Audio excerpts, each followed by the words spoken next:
Silent ಆಗಿ ಮದುವೆ ಆಗಿದ್ದೆ ನನ್ನ ಹೆಸರನ್ನ ಬೀದಿಗೆ ತಂದಿದ್ರು. ಸಂಜನಾ ಗಲ್ರಾಣಿ ಬೇಸರವನ್ನ ವ್ಯಕ್ತಪಡಿಸಿದ್ದಾರೆ. ನಾನು 12 ವರ್ಷದಿಂದಲೇ ಪಟ್ಟ ಕಷ್ಟ ಗಳಿಸಿದ್ದ ಹೆಸರು ಪ್ರತಿಯೊಂದನ್ನು ಎಳೆದಾಡಿ ಬೀದಿಗೆ ತಂದು ಬಿಟ್ರು. ನನಗೆ ಅದು ಒಂಥರ ಮೆಂಟಲಿ ಡ್ರಾಮಾ ಆಗೋಯ್ತು. ಅದಾಗಲೇ ನಾನು ಮದುವೆಯಾಗಿದ್ದೆ, ಸೈಲೆಂಟ್ ಆಗಿ ಮ್ಯಾರೇಜ್ ಮಾಡಿಕೊಂಡಿದ್ದೆ ಎಂದು ನಟಿ ಸಂಜನಾ ಗಲ್ರಾಣಿ ಹೇಳಿಕೊಂಡಿದ್ದಾರೆ. ಸ್ಟಾರ್ ನಟಿ ಹೆಸರನ್ನ ಬೀದಿಗೆ ತಂದಿದ್ಯಾರು? ಅಷ್ಟು ವರ್ಷ ಪಟ್ಟ ಶ್ರಮ ಗಳಿಸಿದ ಹೆಸರು ಒಂದೇ ಕ್ಷಣದಲ್ಲಿ ಬೀದಿಗೆ ಬಂದಿತ್ತು. ಫೋನ್ನಲ್ಲಿದ್ದ ವೈಯಕ್ತಿಕ ಡೇಟಾವನ್ನ ತಮ್ಮ ವಿರುದ್ಧವೇ ಬಳಸಿಕೊಳ್ಳಲಾಯಿತು. ಎಲ್ಲವೂ ಸರ್ವನಾಶ ಆಯ್ತು ಅಂದುಕೊಂಡಾಗ ಸಿಕ್ಕಿದ್ದೇ ತೆಲುಗು ಬಿಗ್ ಬಾಸ್.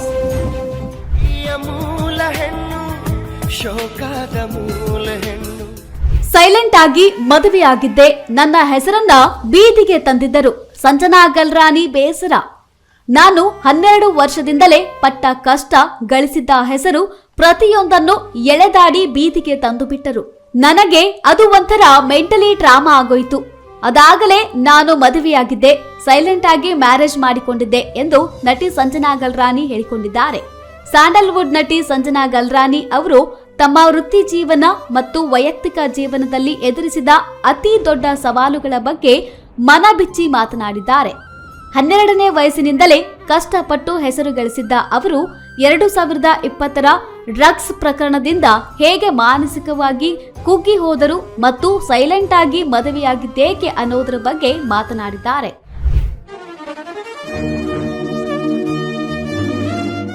ಲೈಫ್ನಲ್ಲಿ ಎಲ್ಲವೂ ಚೆನ್ನಾಗಿತ್ತು, ಸಿನಿಮಾ ಮಾಡ್ತೀನಿ, ಒಂದಿಷ್ಟು ಸಿನಿಮಾಗಳಲ್ಲಿ ಪ್ರಾಬ್ಲಮ್ ಆಗುತ್ತೆ, ಅದರಿಂದ ಆಚೆ ಬರ್ತೀನಿ. ನಂತರ ತೆಲುಗು ಇಂಡಸ್ಟ್ರಿಗೆ ಹೋದೆ, ಪ್ರಭಾಸ್ ಜೊತೆ ಕೆಲಸ ಮಾಡಿದೆ, ಪವನ್ ಕಲ್ಯಾಣ್ ಜೊತೆ ಕೂಡ ಕೆಲಸ ಮಾಡಿದೆ, ಬಳಿಕ ಟೆಲಿವಿಷನ್ನಲ್ಲೂ ಕೆಲಸ ಮಾಡಿದೆ.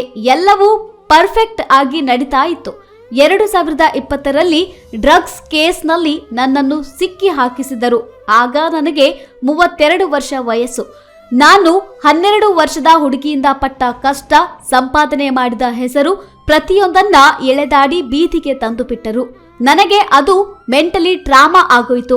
ಅದಾಗಲೇ ನಾನು ಮದುವೆಯಾಗಿದ್ದೆ, ಸೈಲೆಂಟ್ ಆಗಿ ಮ್ಯಾರೇಜ್ ಮಾಡಿಕೊಂಡಿದ್ದೆ ಎಂದು ಇತ್ತೀಚೆಗೆ ನೀಡಿದ ಸಂದರ್ಶನವೊಂದರಲ್ಲಿ ಸಂಜನಾ ಗಲ್ರಾಣಿ ಹೇಳಿಕೊಂಡಿದ್ದಾರೆ. ಕೋವಿಡ್ ಟೈಮ್ ನನ್ನ ಮದುವೆ ಬಗ್ಗೆ ಆಚೆ ಬಂತು. ನನ್ನ ಫೋನ್ನ ಅವರು ತಗೊಂಡಾಗ ನನ್ನ ಮ್ಯಾರೇಜ್ ಫೋಟೋಸ್ ಎಲ್ಲವೂ ಅವರಿಗೆ ಸಿಕ್ಕಿತು. ನಾವು ಕೋವಿಡ್ ಟೈಮ್ನಲ್ಲಿ ಸಿಂಪಲ್ ಆಗಿ ಮದುವೆ ಮಾಡಿಕೊಂಡಿದ್ವಿ. ನಾನು ಅದನ್ನ ಸೀಕ್ರೆಟ್ ಆಗಿ ಇಟ್ಟಿದ್ದೆ. ಆಗಲೇ ನಾನು 48 ಸಿನಿಮಾಗಳಲ್ಲಿ ನಾನು ಆಕ್ಟ್ ಮಾಡಿದ್ದೆ. ಪ್ಯಾಲೇಸ್ ಗ್ರೌಂಡ್ಸ್ ನಲ್ಲಿ ಸ್ಟೇಜ್ ಮೇಲೆ ನಿಂತು ನನ್ನ ಗಂಡನ ಜೊತೆಗೆ ಜೋರಾಗಿ ಮದುವೆ ಮಾಡಿಕೊಳ್ಳಬೇಕು ಅಂತ ಆಸೆ ಇತ್ತು. ಆಗ ಅವರ ತಾಯಿಗೆ ವಯಸ್ಸಾಗಿತ್ತು. ಅವರು ಇರ್ತಾರೋ ಇಲ್ಲವೋ ಅನ್ನೋ ಭಾವನೆ ನಮಗೆ ಇತ್ತು.